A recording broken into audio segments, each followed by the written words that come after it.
өрг хэмээн үзүүлж байна.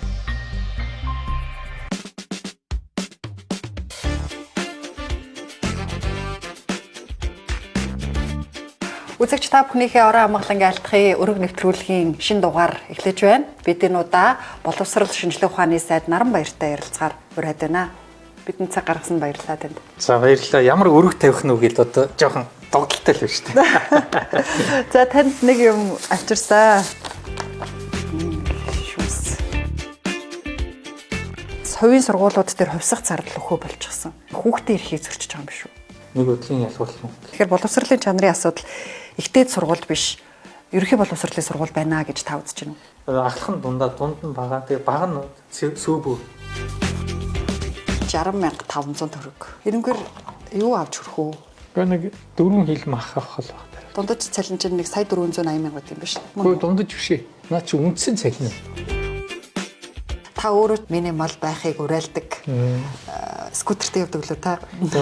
Тариас бас арай өөр хариулт ирэх байх гэж хүлээж байсан. За. Яг одоо эн чинь тийм л дээ ойлгож л байна л та. Бага ангийн хүүхдүүдэд унших бичгийн хичээл оруулах хэсэг, бодит түүхийг зөх хэсэгтэр таныг яамны мэрэгчлэтнүүд болон хүрээлэнтэйгээ дайтаад байгаа сургатай байсан. Бүх сургуулийг шинэ Монгол шиг болох гэдэг юм уу? Тий, ер нь бол сайн менежментийг түгээх нь зүйтэй шүү дээ. Менежментэд нь яг юу сургуулийн соёлыг өөрчилж байгаа. Танай нам сая өнгөрсөн орон нутгийн сонгуулиар арчигдсан. Та нар засагт суудалтай болохын төлөө намынхаа ирээдүйг золиослж байна. Энэ хурц асуулт байна.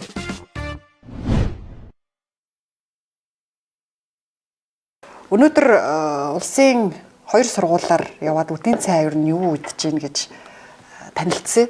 Жингэлтэй дүүргийн нэг нь Баянзүрх дүүргийн 2 сургуулиар орсон чинь хоёулаа шалгалттай байгаа гэд үдийн хоолндоо нэг жуус ийм боо өгсөн байна.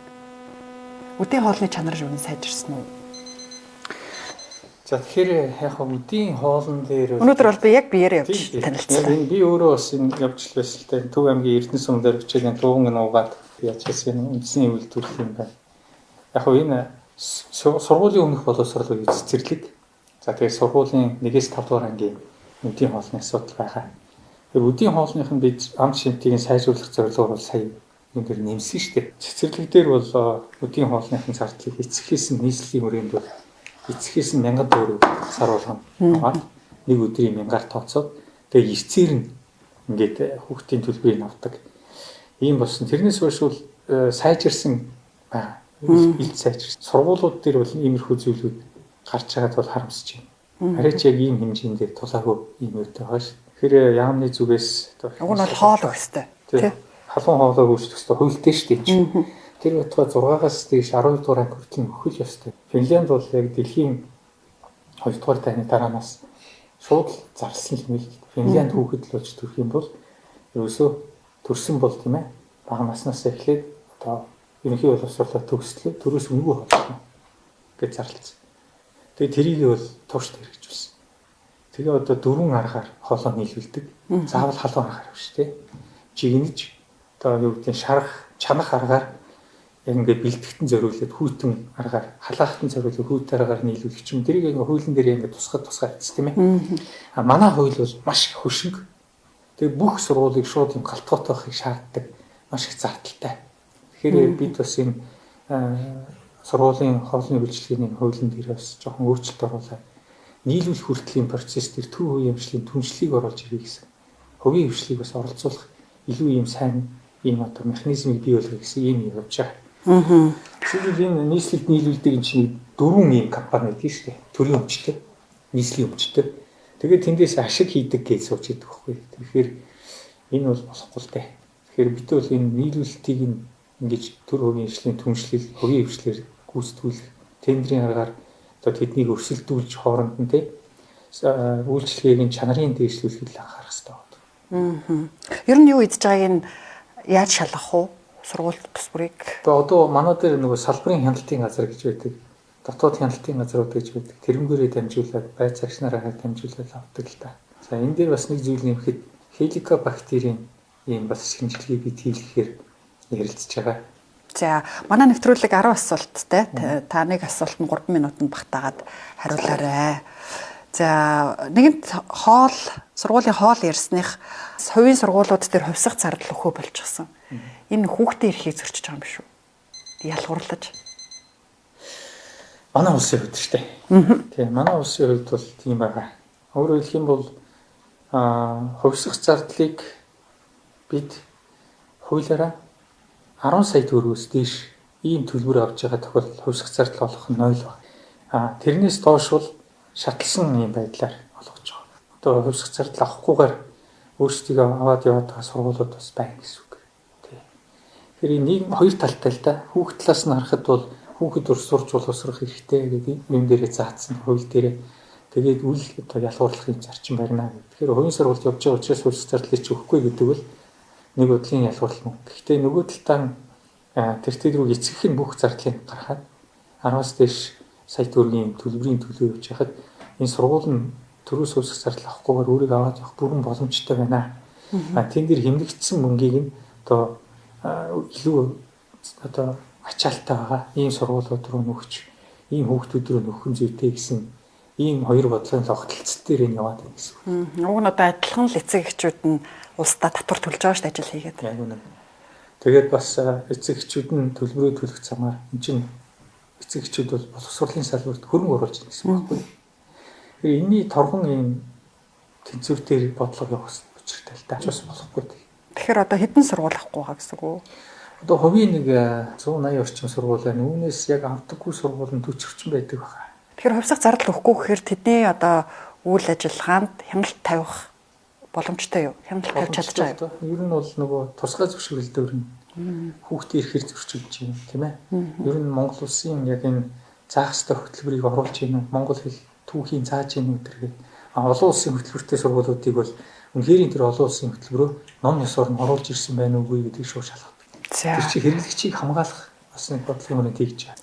За боловсрал ярихаар боловсролын салбар ярихаар чанартай боловсрал гэдэг асуудал хөндөгдөнө. Ер нь одоо саяхны хүртэл боловсролын багц хууль шинжлэгдэж батлагдах хүртэл бид нар ер нь ямар хүн төлөвшүүлэх гээд байгаа юм. Чанартай боловсрал гэж юу вэ гэдэг дээр ер нь олон жилийн маргаа өрнөсөн.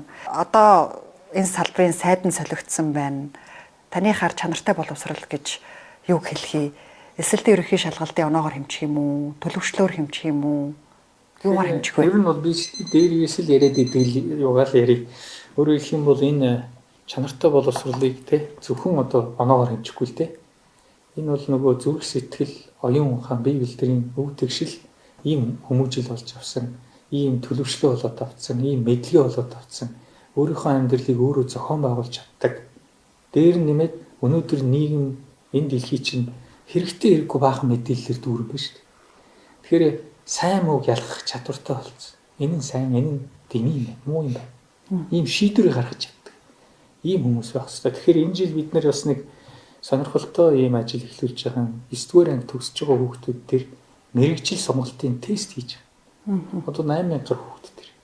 8 биш 9 нөгөө төгсөж байгаа 9-р ангийн хүүхд 10 11 гэд нийлүүлээд 8 орчим мянган хүүхдүүд төр наривчсан юм тест. Тэгэхээр тэр тестийг өөрөө бүглэх явцтай ээж автайгаа нийлж бүглэх явцтай би хийх юм бэ. Би ер нь юуны төлөө сураад байгаа юм бэ гэдэг маш сайн ухамсарлаж ирнэ. Энэ өөрөө их хүчтэй. Боловсролоос ялангуяа ахлах сургуулийн боловсрол бол сонголт багсан. Мэргэжлийн эрхийг энэ 18 настай болж хагаад эртхэн шиг ажлын талбар дээр гарч хийж байгаа дараа нь ихтэй сургууль руу авах уу? Авахгүй ч гэж бол өндөр төлбөртэй өндөр юм цалинтай газар зөндөө болчихлоо шүү дээ. Хүн олдохгүй. Нөгөө талдаа би ер нь гээд судалгаа хийгээд яг их сургууль төгсөх үү? Ирээдүйд доктор болох уу? Гэт ингээд хүүхэд боддог үе чи яг энэ 15 насны нэр. Энийг өөрөөс нь асууж эхэлж байна гэсэн. Цаашдаа энэ сургуулиуд бол карьер хөгжлийн төвтэй яг энэ нийгмийн ажилтнууд нь багш нар нь өөрсдөө тэр хүүхдэд ирээдүйн мэргэжлийг сонгоход тусалж байдаг. Ийм болохоор тэгээ яг би даасан амьдрал руу ороход би нэрээ орлогоо олж чадах уугүй. Би надад тэгвэл ямар чадвар хэрэгтэй. Энийг яг өөрөөс нь асуухгүй нүдэнэл хийгсний л хийгээд яваад байхад тэгээд алдсан хүмүүс зөндөө байдаг тийм ээ. Тэгэхээр өнөөдөр боловсрол өөрөө энийг асууж эхэлж байна. Энд чинь нөгөө би тань шийдвэр гаргах чадварыг хэлээд байгаа юм. Та харин нэг ярилцлаганда ихтэй сургууль дэлсэлтийн ерөнхий шалгалтын бага оноотой хүүхдүүд элсэж байна. Тийм учраас муу оюутнууд төгсөөд байна гэсэн байсан. Тэгэхээр боловсролын чанарын асуудал ихтэй сургуульд биш ерөнхий боловсролын сургууль байна гэж та үзэж байна уу? Ер нь бол ингэж байгаа юм. Энэ асуултыг нөгөө сургууль харахаар ихтэй сургууль нь ерөнхий боловсролын сургуулаа буруутгаад ерөнхий боловсролын сургууль нь тий ахлах нь дунд нь бага. Тэгээ бага нь сөөбөө цэцэрлэгээ бидэн чанар бүгд хойгоод ингээд Сөөбнүүдээ эцэг их юм. Ийм эргүүлгээс гармаар байна. Тэгэхээр яах вэ гэхээр энэ жил бид одоо ихтэй сургуулиудаа ярилцж байгаа. Элсэж байгаа тэр хамгийн доод босго оноо 10 оноогоор ихсгэсэн. Эний чинь нэг 10 оноогоор ихсэхэд бөө хилцэл болж байгаа шүү дээ. Хилцээ. Өөрөөр хэлэх юм бол энэ дээр чинь нөгөө 10хан л юм биш. Гэхдээ 460 байлаа гэхэд 470 болно гэсэн үг шүү дээ. 10 мянган хүн хүрч чадахгүй онжоох шалгалт. 10 оноо гэдэг чинь их юм байхгүй энэ завсарт нь тий. Тэгэхээр энэ оноог ингэж ихсгэж эхэлсэн нь энэ ч хуулийн ч залттай. Тэгээ ингэж ихсгэж эхэлсэн нь өөрөө чанарыг эрхэмлэж эхэлж байгаагийн нэг том алхам. За энэ дээр Монгол улсад байгаа 64 ихтэй сургуулиуд бүгд оролцоод хүлээн зөвшөөрөөд яа ингэ хэрэгтэй байна. Ингэж явсан явдал энэ нэлээд том алхам гэж харж байна. За энэ 10 оноог ингэ хийчихээр эргэжил дахиад бас ихсгэх юм. 4 жилийн хугацаанд 10 оноо 40 оноо болчих тээ. Амар том баг. Чанартай үед тест. Гэтэл нөгөө талдаа бид хүүхдүүдэд сонголт өгсөн. Төгсөөд бүгдээрээ автоматар ихтэй сургуульд ороод авах үгүй. Мэргэжлийн сургууль руу ороод тийм ээ 12 дугаар ангид төгсөхдөө ерөнхий боловсролын нэг дипломтой тийм ээ гэрчлэгээтэй тэгээ мэргэжлийн эрхийн нэг гэрчлэгээтэй төгсвөл тэр хүнд ч хэрэгтэй шин. Ахлах сургуулийнхаа орчин руу орж ирэхдээ л ахлах сургууль нь төрөлжсөн. За би ихтэй сургуулийг зорддог уламжлалт сургуулаараа явна. Эсвэл би IT-ийн инженер болдог энэ намайг төгсөх үед ийм олон улсын инженерийн анхан шатны шалгалтад тэнцвэрлэхийн сургууль руу орно. Эсвэл би малчин зорж фермерийн сургууль руу орно. Ч гэдэм үү те. Ийм байдлаар ингэж хүүхдэд бид эртхэн шиг мэргэжлийн чиг баримжаа олгодог юм боломжийг олгож өгөх хэрэгтэй. Тэгээ аль болохоор нэг ингээд 22 3 хүртэл ээж аваараа тижээлэхтэй биш. Ингээд бүрэн хүүхдүүд өөрсдөө ийм өөрийнхөө амьдралыг авчих. Энийг эртхэн хараад ирэхээр хүн өөрийгөө төлөвшүүлэх нь ч өөр болж эхэлнэ шүү дээ. Залуучуудыг дэмжиж юу хэрэгтэй вэ гэж ярилцж байхад ерөөсөө л энэ оюутан болоод энэ залуучуудын цагийн ажлууд биш үү? Үүнээс нийгмийн даатгалын шимтгэлийг татгаа болж байгаа хэрэгтэй. Үндсэн ажилтан болоод өөрөө хөдөлмөрийн гэрээ байгуулдаг ийм үедээ бол татвар нийгмийн даатгалын шимтгэлийг төлөөд тэр болтлоо яг энэ нэг одоо ихсээ сургууль төгслөө цагийн ажил хийж байгаа ийм залуучууд бол шууд л одоо орлогын 100% бүрддэг. Ингээд ирвэл энэ залуучуудын орлого нэмэгдэнэ, хөдөлмөрлөх сонирхол нэмэгдэнэ, өөрийгөө тэтгээд явах хамгийн гол нь цаана нь аливаа ингээ хүнээс мөнгө зээлж эсвэл мөнгө авчих гэж амьдрах биш. Өөрөө хөдөлмөрж авч, өөрөө сурангаа ажиллах тийм ийм боломжууд бий болж байгаа байхгүй. Тэгээ мэргэжлийн боловсролын нэг 69 сургууль байдгийг. Техникийн одоо политехникийн коллеж гэсэн ихэнх нэртэй. За эд бол 1-3 жилийн сургалт хийж байгаа. За энэ дотор нь ингээд ярахад хосмог гэдэг нэг сургалт байгаа. Энэ бол их хүчтэй орж ирж байна. Энэ юу гэхээр аж ахуй нэгжүүд өөрсдөд нь цахилгаанч хэрэгтэй бол тийшээгээ захиалга өгөөд тэгээд 3 жилийн хугацаанд нь тэр хүмүүсийн зардлыг даачиж байгаа. Тэгэхээр нөгөөдөл нь эхний жил 70% нь танхимд хичээлээ 30% нөгөө компани дээр дадлага хийгээд дараа жил нь 50-50 3 хичээл дээр 70-30 дадлага хийх хугацааг нь л ихсэгчүүл. Яг үнэн тийм мэргэжлийн сургуулиуд нь тийм. Тэгэнгүүт тэр компани хувьд 3 жилийн дараа бэлэн цахилгаанчтай болоод авч байгаа. А нөгөө талдаа нөгөө хүүхдүүд бол бэлэн ажлын байртай. Ийм сайн тогтолцоо манай мэргэжлийн боловсрол руу ороод ирчихэж байгаа. Тэгэхээр ахлах сургуулийн төрөлжилт бол үүний нэг хэсэг байна. За ингээд олон янз байдалтай ийм сургуулиуд бий болох нь бол бас нэг хэсэг байна. Бүсчилж өгдөхгүй өөрчлөх гэдэг шүү. Одоо та элсэлтийн ерөнхий шалгалтын оноог 10%-аар нэмсэн гэж байна. 10 оноогоор нэмсэн. Босхыг юм. Одоо ихтэй сургууль эсэх босхыг юм тий. Тэр нь бол чанарт нөлөөлнө гэж байна. Тэгвэл элсэлтийн ерөнхий шалгалтын оноогоор бас нэг хэмжиж байгаа юм бол хавар болгоно л элсэлтийн ерөнхий шалгалттай дүүцгэц шалгалт аваад иж болдгоо. Одоо анги ахих шалгалтаа чангатгах хэрэгтэй юм шүү л гэж. Энэ юутай ойлголт вэ гэхээр улсын шалгалтыг 5 дугаар анги дээр нь 9 дугаар анги дээр нь 12 дугаар анги дээр авч байгаа. Улс орон даяар. Тэндээсээ ингээ харчиж байгаа. Анги одоо дэвших шалгалт бол сургууль болго авч байгаа шүү дээ. Өөрийнхөө юм дээр. Гэтэ байнгын шалгалтууд байвал таны одоо бага нас ямар байх вэ? Уу яг тэгээд ахлах ангид ороод л эсэлтийн ерөнхий шалгалт гэдэг дарамтанд орж ирсний оронд эртнээс тэрийгэ бэлдэж явах хэрэгтэй. Тэрлэгээ бэлдээл явж байгаа шүү бүх сургуулиуд. Одоо ингээд та харж байгаа юм бол одоо ахлах сургууль бол ингээд хасчлээс хойш зөвхөн эсэлтийн шалгалтаа бэлддэг юм хичээлүүдээ хүүхдүүд сонгол явуулж байгаа. Тэгэл бэлдээл явж. Тэгээд жил ирэх тусам харин эсэлтийн ерөнхий шалгалтын оноо муудаад ярина. Үгүй тийм мэдээ байхгүй. Ер нь бол авж байгаа юу нь бол нодлон жилийнх бол урд жилийнхаасаа дээшилсэн баг шээ тэ. Ковид үеэр унтсан байдгийг. Тэгээ ингээ бага багаар дээшилж байгаа. Ийм л байна. Тэгэхээр ингэдэг байхгүй. Ингээд хүмүүс ингээд муужраад байна гэсэн юм байнга ярьдаг. Тэгэхээр үнэхээр тийм шиг яг тоог нь харж байгаа хүмүүс бол арай өөр л дээ. За. Дараагийн асуулт маань улсын хэмжээнд 50000 багш дутагдaltaй байна гэсэн тоо харсан өнөөдөр. Нийт төгсөгчдийн ерөөсө 15% нь л багшилт юм байна. Одоо үнгүй сургаад ч үр дүнд хүрэхгүй байгаа юм шүү. Багш нарын. Энэ бол том зүйтэй шүүмжлэл л дээ. Бид одоо яг ингээд 9 сард судалгаа нэг гараад ирэхэд харахад нэг 4500 орчим багшийн дутагдал байгаа. Тэгээ 11 сар руу ороод ирэхээр өөрөөр хэлбэл нөгөө багш нар чи ажлын байраа бүрэн олж эхэлнэ шүү дээ. Тэгэхэд нэг 1000 орчим болчихж байгаа. Тэгвэл ингэж ийм хүлээн шүрж болохгүй шүү дээ. Багшийн одоо дутлал гэдэг чинь цаана мэдгийн дутлал байхгүй. Тийм биз дээ. Түүхийн багш нь мэдээлэл зүй заадаг ч юм уу. Тийм яг иймэрхүү. Одоо энийг чинь багшийн тал дутлал гэж хэлдэг байхгүй. Өөрөөр хэлбэл мэрэгжлийн бус үнээр тэгээд ацаглаа заалгачдаг тий. Тэгээд заасан бол өнгөрдөг. Ингэж болохгүй. Тэгэхээр энэ бол бас ноцтой юм байна. Тэгэхээр бид ялангуяа өнөөдрийн одоо дэлхийн иргэдийг бид бэлтнэ, дэлхийд үнэлэгдэх иргэдийг бид бэлтнэ гэж байгаа юм бол англи хэлтэй байх хэрэгтэй. Англи хэлний сайн байхын тулд төрлөх их хэлээ бүр гархан эзэмшсэн хүмүүс чинь англи хэлийг сайн эзэмшнэ шүү дээ. За тэгээд математикийн суурь боловсруулалтын сайн байх хэрэгтэй. Тэгж байж энэ нөгөө логиктой сэтгэлгээ нь илүү хөгжинэ. Шинжлэх ухааны үндсэн тавигдана. Тэгэхээр энэ шинжлэх ухаан руу энэ ордог энэ гол суурийн зүйлүүд дээр л бид анхаарлаа хандуулад байгаа. Тэгэхээр зэрэг жишээлбэл Pearson гэдэг англи хэлний хөтлөөр бол Монгол улс аваад 2 дахь жилдээ хийгэр гэж бол одоо 3 дахь жил рүү орж маш сайн хөтлөв. Энэ дээр бол ингээ оруулаад ирэхээр ер нь бол бидний тооцоогоор 12 дугаар ангид төгсөх үедээ SAT-гийн нэг 7 оноогоос дээш авчих боломжтой гэсэн. Өөрөөр хэлбэл ер нь нэлээд агсан түвшний англи хэлтэй хүүхдүүд гарч ирнэ. Багшийн бас давхар сайжруулж. Багш нь бас давхар сайжруулж байгаа. Одоо 4500 гаруй англи хэлний багш байна. Өнөөдөр энэ эдүтэнээр ингээд 2300 багшд нь хүрсэн байна. Тэгээ эдүтэн чи өөрөө сурагчтай. Бас цахим сурагчтай. Интерактив. Одоо шууд ажилдаг. Дээр нэмээд багшийн сургалттай, багшийн номтой. Тэгээ дээр нэмээд хүүхдэд шууд сурагч нь очиж идэг.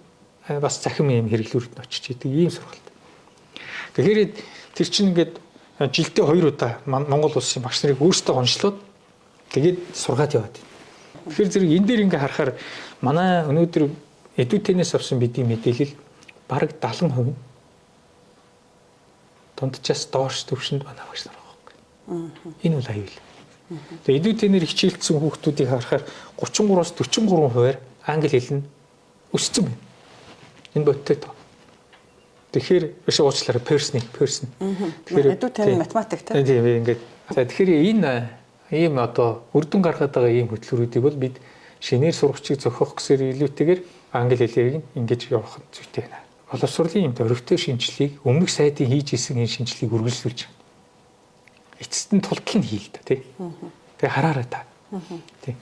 Ингээд ийм их оронтой дутагдaltaй байгаа нь бас цалин хангамжтай холбоотой байна.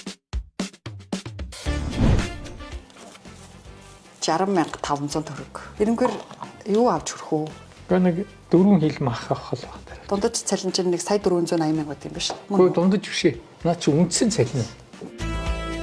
Таныг яамны мэрэгчлэнүүд болон хүрээлэнтэйгээ дайтаад байгаа сурагтай байсан. Бүх сургуулийг шинэ Монгол шиг болох гэдэг юм уу? Тий, ер нь бол сайн менежментийг түгээхэн зүйтэй шүү дээ. Менежментэд нь яг юу өөрчлөлт? Сургуулийн соёлыг өөрчилж байгаа. Танай нам сая өнгөрсөн орон нутгийн сонгуулиар арчигдсан. Та нар засагт суудалтай болохын төлөө намынхаа ирээдүйг золиослж байна. Энэ хурц асуулт байна. Би танд нэг юм харуулдаг. 60,500 төгрөг. Эренгээр юу авч хүрэх үү? Таныхаар. Нэг 4 хил мах авах л байна та тий. Тий, би сая юм авч үзэх гээд дэлгүүр орсон чи 2 хил мах нэг хил будаа. Будаа л хүрч өдөртөө. Тэгэхээр энэ ямар мөнгө вэ гэхээр улсын хэмжээнд багшийн дундаж цалингийн хэмжээ өдөрт авч байгаа. Дундаж цалин чинь 1,480,000 байт юм биш үү? Гэхдээ дундаж биш ээ. Наа чи үндсэн цалин. Үндсэн цалин. Энэ дээрээ нэг жилийн нэмэгдэл, цолны нэмэгдэл, зэргийн нэмэгдэлгээр нэмэгдэл. Зэргийн нэмэгдэл, тэгээд ажилласан жилийн нэмэгдэл, тэгээд хөдөө орон нэмэгдлүүд нь бас нэг их биш юм бэлээ. Нэлээд байд юм. Гүйцэтгэлийн нэмэгдэл, за хоолны нэмэгдэл гэд ингээ ороод ирнэ. Дээр нь нэмээд бас эн чинь хөдөө орон нутагт ажил 40% нэмэгдэл, суманд ажил бол аймагт ажил бол 20% нэмэгдэл гэд бас бий. Түүхийн ажилтнуудын цалин 3.5 сая төгрөг болсон байлээ. Та мэдсэн үү?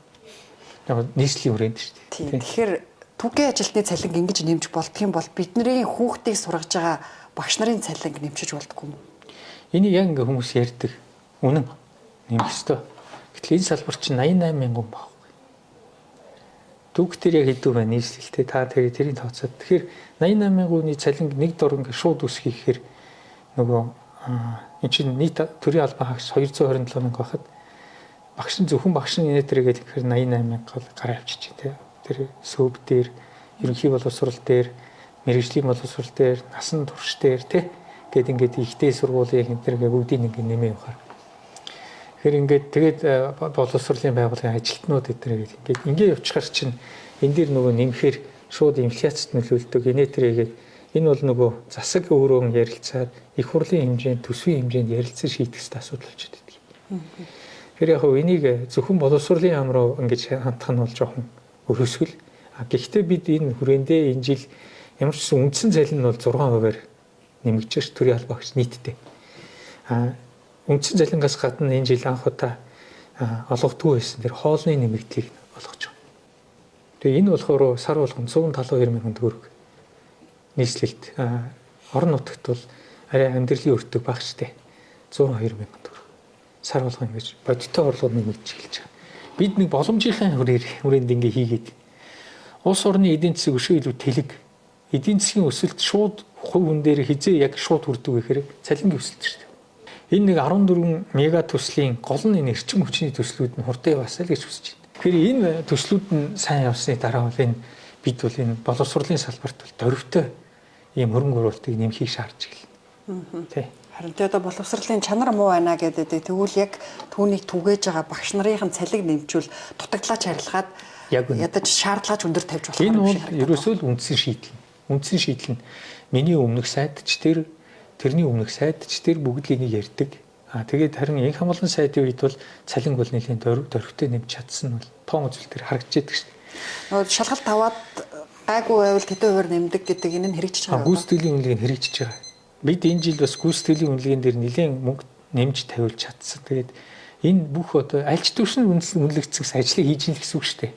Тэгэхээр гүйцэтгэлийн үнэлгээг нь бүх багш нарт нь хүргэх. Тэгвэл илүү сайн гүйцэтгэлтэй байгаад нь илүү өндөр одоо гүйцэтгэлийн үнэлгээг нь өгөх гэсэн ийм бодлого барьж.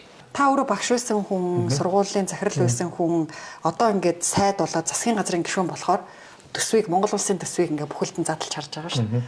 Ингээд энийгээ таньчвал энэ цалин нэмчих боломж байна да гэж харж л байгаа. Боломж байна уу? За том маруухан да. Одоо ингээд бүх сайдууд, бүх ингээд салбарууд чинь ингээд байж болох хамгийн л одоо төсвөр хөлбөрөөр төсвөө оруулж ирээд тэрийг сангийн яамд дахиж хянаад бүр багсгаад нөгөө талдаа бид ер нь бол энэ эдийн засгийн өсөлтийг бий болгоход хүн байх хэрэгтэй. Тэр хүн рүү жишээлбэл боловсрол руу н оруулсан $1 яг л $13 болж буцаж орж ирдэг. Гэхдээ ирээдүйдээ. Тэгэхээр одоо шууд богино хугацааны хөрөнгө оруулалт биш байхгүй юу? Энэ эдийн засгийн үндэстэй юм билээ л дээ. Ер нь бол тэгээ төсөв дээр боломжгүй л гэж хариулах байх гэдгийг бол ерөнхийдөө мэдчихсэн. Гэхдээ та өөрөө ч хувь хүн нь бас юм минимал байхыг уриалдаг. Скутертэй явдаг лөө та. Тийм болохоор тариас бас арай өөр хариулт ирэх байх гэж хүлээж байсан. За. Яг одоо эн чинь тийм л дээ ойлгож л байна л та. Гэхдээ бид бол эрхчлээс үл энэ төсвийг дөрвтэй нэмүүлэх дээр бол анхаарч ажиллана. Хамгийн түрүүнд бас энэ сургууль цэцэрлэгийн хүртээмжийг нэмэгдүүлэхэд хөрөнгө оруулалт хэрэгтэй л байна л да. 45 хоногийн курс санаачилж та багшийн орон тоог нөхнөө гэсэн энэ дээрээ бас нэлээд шүүмжлэл дагуулад өндөгч шийдүүлсэн. энэ багшийн дутагдлыг нөхөж чадж гэнэ үү? Яг одоо эхний 53 төгсөгч нь гарлаа. Тэгээ 7 их сургууль дээр бэлдэж байна. Тэр чинь бүгдийг ингээ магадлал итгэмжлээ. Тэр хөтөлбөрийг чинь шалгаж нэгтлээд зөвшөөрлөө өгч байгаа шүү дээ. Тэгээ эхний ээлжийн нэгэ гарч ирж байна. Сургуулиуд шууд захиалга өгөөд авч байна. Яг тэгвэл яг хэрэгтэй математик, хим, биологи, англи хэлнийхэн багш нар төгсөж байгаа хгүй. За ингээд явж байгаа. Тэгтээ чинь багшлах эрхийн өмнөхийг олгож байгаа. Тэгээ цагаар ажиллана. Тэгээ өөрөө үнэхээр багшлахууд дурлаад энэ салбар руу энэ салбарын хүн юм байна гэдээ орж ирэх үйл хөрөх сургалтаа суух хэрэгтэй. Ингээд үндсэн багш болно. Тэгэхээр би сургуулиудад хандаж уриалгах зарим нэгэн тийм мэдээ өгч гэлээ. Хөөе цагийн багш нараа 45 хоногийнхоо ингээд те нэлийн тийм гадуурхад тий. Тэр энэ би багш нартай уриалгахад хүүхдүүд биш шүү дээ бид нар чинь тий. Тэгээ бие бинийгээ сайхан хүлээж аваад сайхан халамжлан хүмүүжүүлээ. Тэд нар ч гэсэн өөр одоо тэд ч гэсэндээ тий өөр одоо нүдээр харсан шинэлэг баг шүү дээ. Тийм үе дээр нь тэдний үгийг сонсоод өөрсдийнхөө бас туршлагыг хуваалцаад ингээд явах хэрэгтэй л дээ. Тэгээ ачаалаас ч нүүрэлцэж байгаа шүү тий. Ямар насныхаа ер нь 45 хоногийн курст их сууж байна? Дундаж насныхан баг шүү гэсэн. Би яг тэрийг нарийн хараагүй. Тэгээд ажлынхаа хажуугаар. Дараагийн асуулт маань бага ангийн хүүхдүүдэд унших бичгийн хичээл оруулах хэсэг.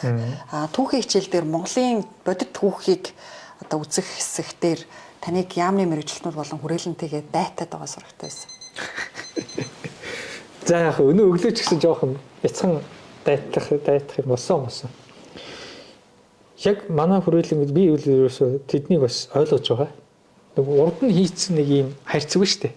Тэр хайрцагаа эвдэхгүй яг тэр хайрцаг дээр л өрөөд байгаа байхгүй юу. Тэгээ нэг юм нөгөө юу яддаг шүү дээ. Нэг гар утасны тоглоом ингээд дээрээс нь контейнер ингээд хахаар ингээд сүлдэг ундаг тий. Тийм мэдрэмж төрөөд байгаа юм. Зүгээр яг жишээл унших чиг чинь ингээд дасгал ажлын дэвтэр шиг байх ямар хэрэгтэй. Уран зохиол гэдэг агуу гоо сайхны ертөнц рүү хүүхдийг хөтлөж явах хэрэгтэй байхгүй. Хоёрдугаар ангиас нь уншиж байгаа. Гэхдээ тэр чинь ингээд яг тэр насны 7 настай хүүхдэд таарсан. Гэхдээ тэрийг арай жоохон сэтгхүүгийн задлсан Монголын үе үеийн мундаг зохиолчдын бүтээлийн хамгийн сонирхолтой хэсэг. Тэгээд эхийн уншиг бол тэнд байгаа шүү гэж заасан тий. Эсвэл дэлхийн хамгийн уран зохиолын юуны хамгийн сонирхолтой хэсэг. Тэгээд нэг хөтөж болох юм байх хэрэгтэй шүү дээ. Тэгээд асуулт 2-3 асуултад юу ойлгов? Юу мэдрэв? Уншиж үзээд ойлгох сэтгэл төрвөө, энийг сэтгэл төрвөө өдрөгсөн л асуулттай тий. Тэгээ багштайгаа ярилцараа ээж автах ярилцсан. Ийм л энгийн юмыг би хүсэж байгаа байхгүй юу? Шинэ Монгол дээр ордог байсан уу? Унших хүчиг тэр үед байгаагүй шүү дээ. Унших хүчиг тэр үед байгаагүй. Гэхдээ шинэ Монгол сургууль дээр бид маш хүчтэй нэг шинжилгээ хийсэн шүү дээ. Өөрийн сурах хүчтэй болсог тий. Тэгээд бичүүлдэггүй хүүхдийг 12 сар хүртэл бичтэл нь хүлээлэг эхлээд уншиж сургадаг тий. Сайн муу талууд бий. Түүхийн хичээл дээр түүхийн хичээл дээр бас нэг юм байгаа таамаа. Манайхан нэг спираль хэлбэрээр, оромог хэлбэрээр давтна гэдэг байгаа байхгүй. Тэгээ нэг сэдвийг их олон цаахад байдаг. Тэгэлгүйгээр ангилаад тэгэл явуул та. Ийм асуудал тавиад байгаа. Нөгөө талдаа бас энэ Монголынхон түүхийг яахтаа бас нэг энэ сүүлийн үеийн түүхийн шинжилгээ ухаан дээр одоо бидний эрдэмтэд гадны эрдэмтэд олцсон ололт дээр нь суурилж явах хэрэгтэй тийм ээ. Өөрөөр хэлбэл бодиттой түүх рүү үзэл суртлын янз янзын одоо тийм толиор нөлөөтэй нүсөөтэй юм толиор ороогүй ийм л юм хийгээсэй л гэж хүсэж байгаа. Тэгээ яг хөө судлаачтайгаа мэдээж ингээл тулн ярилцсан тэгэл дараа нь сайн юм бий болно шүү дээ. Бас энэ юу яхад компьютерийн ухаан гэж хичээл орж ирж байна. Одоо англи хэл орж ирж байна. 3 дугаар ангиас. Тэгэхээр 3 дугаар ангид бол нэг сонирхолтой үзэгдэл үүснэ. Бид 3 дугаар ангид заах англи хэлний багш нараа бүрэн хангаж чадахгүй шүү дээ. Тийм биз? Тий, одоо ч өнөөдөр 6-аас 12 хүртэл ингээл 5-аас 12 хүртэл зааж шүү дээ. Одоо ч дутагдaltaй юм уу? Багангийн багш нарт өөрөө англи хэл заагаач гэж уриалах гэдэг. Би тэр персон хөтөлбөрийг чинь судлаад 3, 4, 5 дугаар ангид нь англи хэл заахад бэлэн байна гэсэн багш нарыг бид нар сургалтанд намруулъя гэж.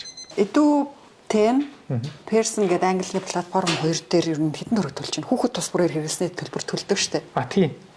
Яг энэ одоо бол ингээд сошиал юм нээлттэй болсон. Магадгүй өөр сургуулиудын онлайн хичээлүүдийг аваад тэр хөтөлбөрийнхөө зарцуулж байгаа мөнгийг багштаа зарцуулсан дээр биш үү?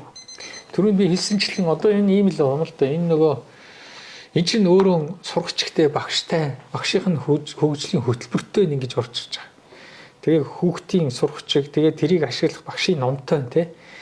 Тэгээ ингээд шалгалтуудын материалтай ингээд бэлэн юм орж ирж байгаа байхгүй. Тэгээ энэ бол инх хамгаалан сайдын үед гарсан шийдвэр. Тэгээ энийг би өргөжүүлж байгаа. Би зарим нэгэн тоо хэлье л да.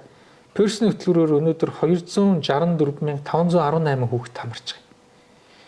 За тэгээд энэ хөтөлбөр бол ерөөсөө баг сургууль гэсэн үг ээ. Одоо энэ чинь 780 орчим 90 орчим мянган хүүхдийн нэг 300 орчим гэсэн үг шүү дээ. 264 гээд. 270 орчим. Ингээ явж байгаа. За тэгээ энэ дээр бол нэг хүүхдэд нэг 29,900 төгрөг. Тэгээ жилдээ нэг 7.9 тэрбум төгрөг орж ирж байгаа. За тэгээд түрүүнд би нэг үр дүнгээс нь ялсан 24 он 5 дугаар ангийн хүүхдүүдийн дунд зохион байгуулсан англи хэлний мэдлэгийн төвшинг ингээ шалгад үтсэн нодлон жилээс 43%-аар нэмэгдсэн байна. Тэгээ дуудлага нь сайжирсан. Тэгээд ерөөсөө багш нь ч өөрөө сайжраад ойлгомжтой яг энэ хөтөлбөрөөр явъя гэдэг. Тэгэхээр бид мобис руу хүртлийн саналыг тавьж байгаа. Персон хөтөлбөрөөр англи хэлнийхээ багш нарыг бэлдээчээ. 3-аас 12 хүртэл бүрэн судалцсан оюутнууд баг хүрээл ирвэл бэлэн хүмүүс үздэг. Тэгээ угаасаа тэр персон хөтөлбөрөөр бүрэн үзчихээрээ зэрэг англи хэлний акцент түвшний хүмүүс болж байна. Шекспирийг уншаад шууд өөрсдөө хэрэгэлдэг тийм төвшний англи хэлтэй хүмүүс гэсэн үг. SAT-гийн тэр 7.5 оноор орчин гэсэн үг. Ийм л хүмүүс бий бол. Тэгэхээр энэ бол би ер нь бол энэ бол дэлхийд байхгүй хямд үнэ гэж тэр ярьж исэн. Нэг одоо ийм хүүхдээс авч байгаа жилдээ авч байгаа мөнгө нь 29,900 болтлоо буурч чадсан гэдэг. Эдүүтийн нь болохоор 276 мянган хүүхдэд өнөөдөр 2-5 дугаар анги зааж байгаа. Тэгээ нэг сони юм Финляндийн тэр улсуудтай нь болсон чинь Монгол улсын нөгөө даалгавраа биелүүлж байгаа бодлого бодж байгаа нь бусад улстай харьцуулахад хамаагүй өндөр байна. Цаашдаа энийг бол нэг юу ялгүй сургууль болгон өөрсдөө нөгөө юунаасаа хувьсах зардлаасаа цахим хөгжлийн зардал гэж үүдэг. Тэндээсээ өөрсдөө сонгоод аваад явдаг боломжийг бий болгоё л гэж харж байгаа. Яг нь энэ Монголын энэ сургамд бас нэлийн хувьсгал шинжтэй ийм оруулж ирж байгаа нь бол үнэ. Тий. За дараагийн асуулт маань та шинэ Монгол дээр хэрэгжүүлсэн өөрөө удирдлага байхдаа менежментийг 120 сургууль дээр нэвтрүүлж байгаа юм байна лээ. Тий. Тэгэхээр энэ шинэ Монгол дээр амжилттай болсон хүчин зүйлсүүд бусад сургуулиуд дээр байгаа юу? Амжилттай болох уу? Энэ ингэсэн юм аа. Сургуулийн шинэ Монгол шиг болох гэдэг юм уу? Тий, ер нь бол сайн менежментийг түгээхэн зүйтэй шүү дээ. 3 төрлийн ийм төслийг байдаг. Нэг нь бол Азийн хөгжлийн банктай хамтарч хийж байгаа. Тэгээд нийслэлийн боловсролын газраас хэрэгжүүлж байгаа нэг төсөл. Тэр нь бол юу вэ гэсэн үгээр сургуулиудыг 3 түвшинд хуваагаад англиад 1 2 3 гээд 3 дугаар түвшний сургуулийг нэг болтол нь хөгжүүлэх зорилготой. Энэ нь нэг сургуулийн сайн менежментийг сургуулийн соёлыг төлөвшүүлэх гэдэг энэ төсөл. 120 сургууль дээр хэрэгжиж байгаа. Энэ нь сургуулиуд нь өөрсдөд нь ийм юу байдаг байхгүй. Нөгөө сургуулийн хөгжлийн ийм төсвүүд. Тэрэн дээр нь энэ орж ирж байгаа. Тэгэнгүүт 120 сургуулийг сонгосон байна лээ. 200-аар 300 гаруй сургууль гараа өргөж орё гэхэд дотор нь сонгон шалгаруулалт явуулаад авсан. За ийм нэг төсөл бол явж байгаа. Одоо эд явж байгаа. Эд дундаа ороо явж байгаа. Тэр энэ дээр бол юу гэхээр менежментэд нь яг юу сургуулийн соёлыг өөрчилж байгаа. Сургуулийн соёл гэдэг дотор нь удирдлагууд нь багш нар нь багаараа бол ажилтдаг болж эхэлж байгаа гэсэн. Одоохондоо нэгдүгээр анги хариуцж байгаа нэг 4 бүлэг байлаа гэхэд хоорондоо өрсөлдөд идэг байсан шүү дээ. Манай хүүхдүүд төрүүлээд уншдаг боллоо гээл те. Тэр хүүхдтэй их дарамттай. Гэтэл үгүй одоо нэгдүгээр ангийн 4 бүлгийн багш нэг баг. Тэгээ хамтдаа тэр хүүхдийнхаа эрүүл мэнд бие байлтар гэсэн үг зүрх сэтгэл тэгээд яг энэ мэдлэг буюу яг энэ сургалтын сурах чадвар энэ дээр нь дөрвөлийн хамтарч энэ үйл ажиллагаа явуулдаг болж эхэлж байгаа. Энэ маш том дэвшил. Сургуулийн энэ соёл менежмент хэсэг дээр нь бол захирлын манлайллыг илүү нэмэгдүүлэх ажил нь явж байгаа. Шинэ Монгол сургууль дээр ажиллаж байгаа захирлын манлайлал, менежерийн манлайлал бол маш хүчтэй байсан шүү дээ. Энэ бол одоо захирлуудаас ийм өс. Захирал гэдэг чинь хоолны хэрүүл хийгээд яваад байдаг хүн биш ээ. Хан турганы будаг яриад явдаг хүн биш ээ. Захирал хүн бол сургалтын чанар, сургуулийн соёлыг үүсгэгч, тэрийг бүрдүүлэгч, тэрийг манлайлагч хүн баггүй. Тэгэхээр энэ болгоныг оруулж ирж багаар ажилтдаг ингээд тэгээ нарийн энэ юуг бол тэр төслийн баг нь өөрсдөө ярина. Мөн одоо дугуулан секцээр дамжуулж хүүхдийг хөгжүүлэх. Энэ ажлууд жигдэрч байна гэсэн үг. За тэгээд тэрний зэрэгцэн бас энэ хүүхдийн төлөвшлийг бий болгоход зориулсан ярианууд, хичээлээс гадуур үйл ажиллагаа, одоо тогтмол ажлын төлөвлөгөө гэж ярьдаг. Сарын ажлын төлөвлөгөө гэж ярьдаг. Энэ болгоны төлөвлөлүүд эцэг ихтэй хэлээд эцэг их нь ойлгоод тэгээ хоорондоо хамтран ингэж хэрэгждэг ийм соёл бүрдэж байна гэсэн үг. Энийг бол тэр тухайн сургууль сайн ярьж байгаа байх, үр дүн гарч байгаа байх гэж найдаж байгаа. За хоёр асуулт үлдсэн байна. За та боловсролын сайдаар ажиллах хугацаанд яг юг өөрчлөөд нэг легаси үлдээ гэж ярьдаг те. Юг Наранбаярын үед ийм юм үлдсэндээ гэсэн юу үлдээ гэж. За багш нарын аудиторлогыг нэмэгдүүлэх гэж. За энэ бол эхний алхмууд нь хийгдэж явж байна. Хоёрдугаарт нь бид энэ багшийн дутлыг бол бүрэн арилгаж чадхаар бүх энэ тогтолцооны шинжтэй ийм суурийг бүрдүүлж одоо эхлээд явж байна тийм ээ. 6 багц зарах хэмжээ байна. Үүний зөвхөн нэг хэсгэн дээр богино хугацааны курс. За ингээд 3 дугаарт нь бид өнөөдөр энэ цахим шилжилтийг хийхдээ ер нь бол төр хувийн хөгжлийн түншлэл мөн одоо ийм ил тод тендерийн аргаар явдаг. Тэгээ дээр нэмээд энэ цахимууд нь бол сургуулийн удирдах зөвлөл, сургуулийн зөвлөл нь өөрсдөө шийдээд аль цахим үйлчлэгийг авах өөрсдөө шийдээд явдаг. Ийм болов. Энэ одоо шинжил хийгдэж явж байна. За түрүүнд ярьсан ахлах сургуулийн төрөлжилт. Энэ бол хүүхдийн өмнө сонголтуудыг бий болгож байна. За энэ дээр ярьж амжаагүй зүйл бол хотхны баг сургууль, багийн баг сургууль гэсэн ойлголт байна. Өнөөдөр малчин айл сумын төв рүү заавал яхад хүүхдээ аваачих хэрэгтэй. 1-5 дугаар ангид хүүхдээ сургадаг багийн баг сургуулиуд гэрийнхэн дэргэд 10 км дотор баймаар шүү дээ. Мотоциклээр үргээд өчтдөг, эргээд авчдаг, тийм ээ.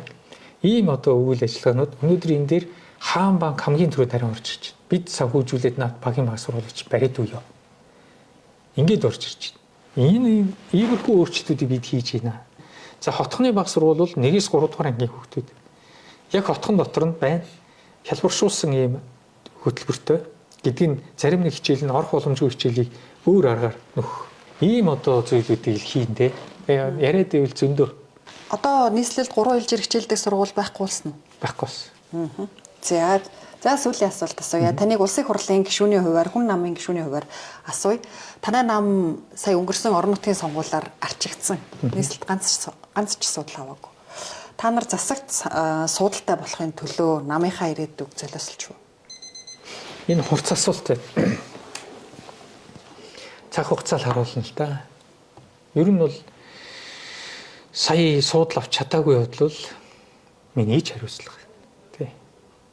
Одоо намын лидер гэгдэж байгаа улсуудын бүгднгийнх нь л хариуцлага.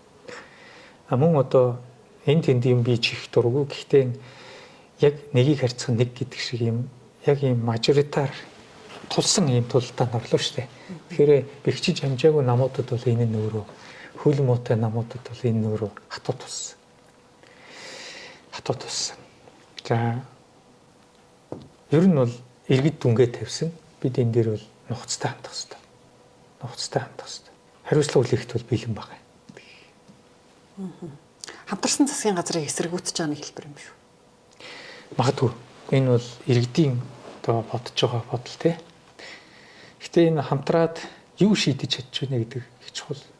Үнэхээр эрчим хүчний асуудлаа бид шийдээд эрчим хүчнийхээ тусгаар тогтнолыг хийчихэд за одоо яавалч яа гэд ингээд сууж ивэл бас сайн. Энийг л харж явна. Тэгээд ялагдах асуудал бол байдаг. За та ажилдаа юугаар ирж очиж байна одоо? Сонгуулийн үеэр скутерээр явуулсан тий? Гэхдээ ер нь бол дулаарт нь скутерээр явсан биш ээ. Нэг хүүтэртэл. Тэгээд нэг л өдөр хураачдаг штэ.